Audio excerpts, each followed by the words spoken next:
और भगवान हृदय की बात जानते हैं। बोलो राधे राधे।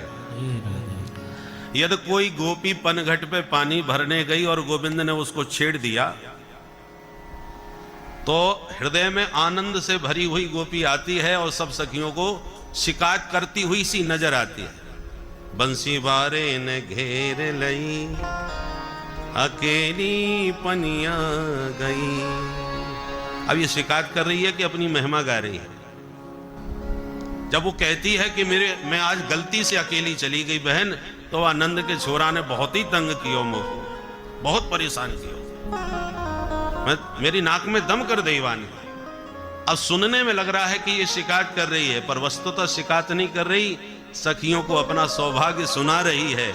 और जो सुन रही हैं उनके मन में ईर्षा हो रही है कि बाबरी मैं क्यों नहीं गई, मैं कहां थी। ये इसको कहते हैं प्रेम की वक्र स्थिति, टेढ़ी मेढ़ी चाल। प्रेम में हर व्यवहार उल्टा हो जाता है।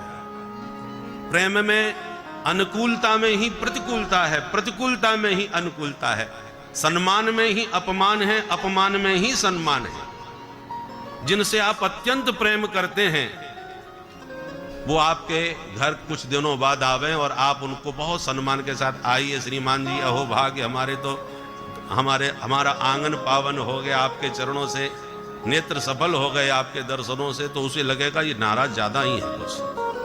अब भाषा तो आपकी बहुत अच्छी है, साहित्यिक है, सम्मानजनक है, पर अपने प्रियजनों से यदि ऐसी भाषा बोली जाए, मित्रों से कही जाए, तो वो तो चुभने वाली लगती है।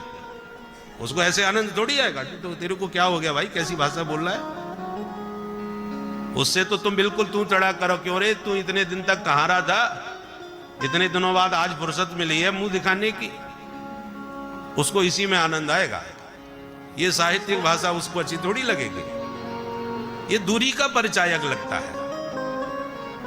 ऐसे ही प्रेमियों का व्यवहार एकदम, उसमें कोई औपचारिकता नहीं होना चाहिए, उसमें कोई दूरी नहीं होना चाहिए, एकदम हृदय की बात मुंह पर होनी चाहिए।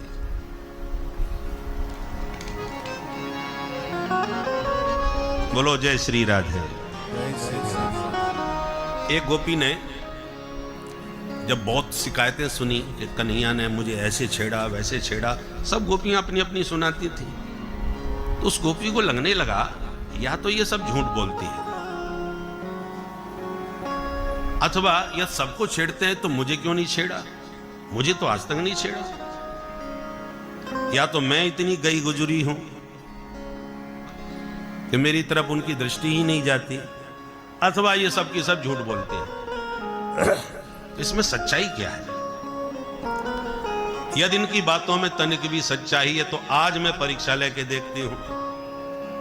उसने कृष्ण भाव से भावित होकर के अलौकिक श्रृंगार किया नखशिख पर्यंत, और सुसज्जित होकर के दही की मटकी सिर पर धर करके गोविंद के दर्शन की इच्छा से निकल पड़ी कि देखें आज मुझे कैसे नहीं छेड़ते, यदि वो छेड़ते होंगे तो आज निश्चित मुझे छेड़ेंगे। तो बन ठन के गोविंद की गली से जब निकली, अब बेचने वाली आवाज लगाते हैं दही ले लो दही, पर वो इतनी कृष्ण चिंतन में तन्मय हो गई कि दही का नाम भूल ही गई, दही को नाम बिसर गई ग्वालिन, और आवाज लगाने लगी कन्हैया ले लो, कान्हा ले लो, कनुआ ले लो, ऐसे बोलने लगी। जब कन्हैया के कान में ये आवाज पड़ी तो समझ गई कोई बाबरी है। उसके हृदयगत प्रेम को प्रभु पहचान गए, तुरंत भवन के बाहर आए और भगवान तुरंत उसके निकट आकर के उसकी चुनरी पकड़ के खड़े हो गए। हम मुस्कुरा के बोले अरे सखी बड़ी मलूक लग रही है, कितमाऊ जा रही है, छेड़ना चालू कर दिया। अब उसके हृदय के भाव की तो अब उसने अभी तक सुना ही सुना था, इतनी निकटता से कन्हैया को कभी देखा नहीं था। जब इतनी निकटता से प्रभु को छेड़ते हुए उसने देखा तो उनका त्रिभुवन कमनीय रूप देखकर एकदम विमुग्ध हो गई, आनंद में डूब गई।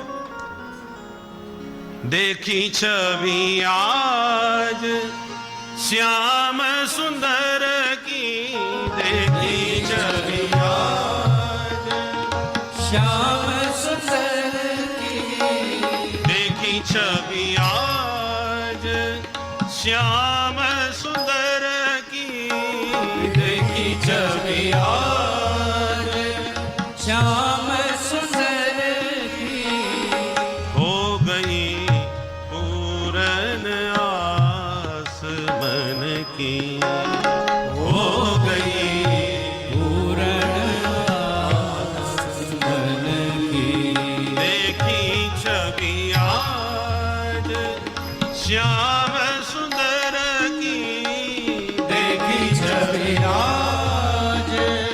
श्याम सुंदर की।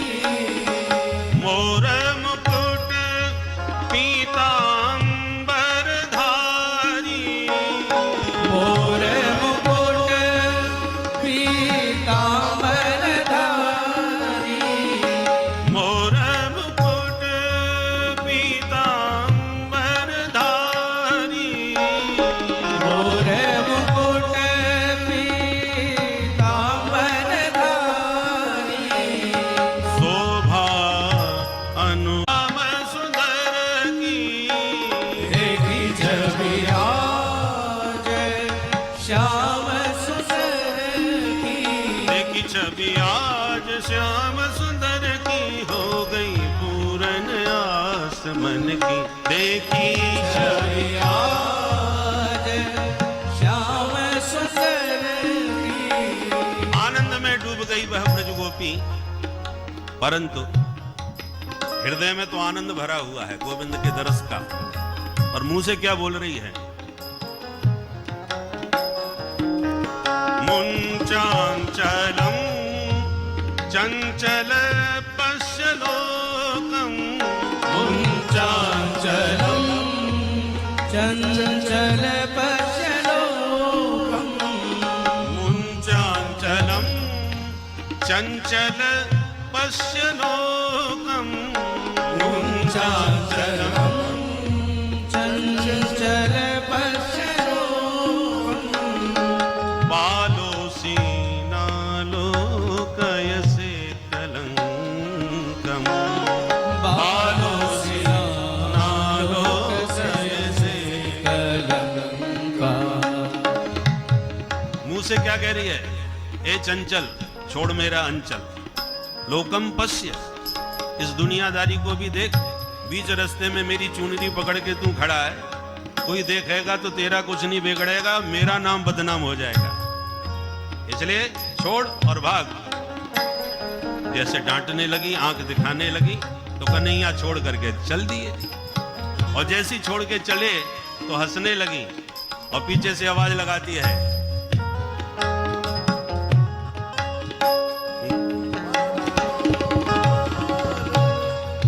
आवाज क्या देती है? मुंह से कह रही है छोड़ और भाग। गोपाल गोपालन पंडितोसी। गोपाल गोपालन पंडित। जाते हुए कन्हैया से कह रही है, गोपाल गोपालन पंडितोसी। गोपाल गोपालन पंडितोसी।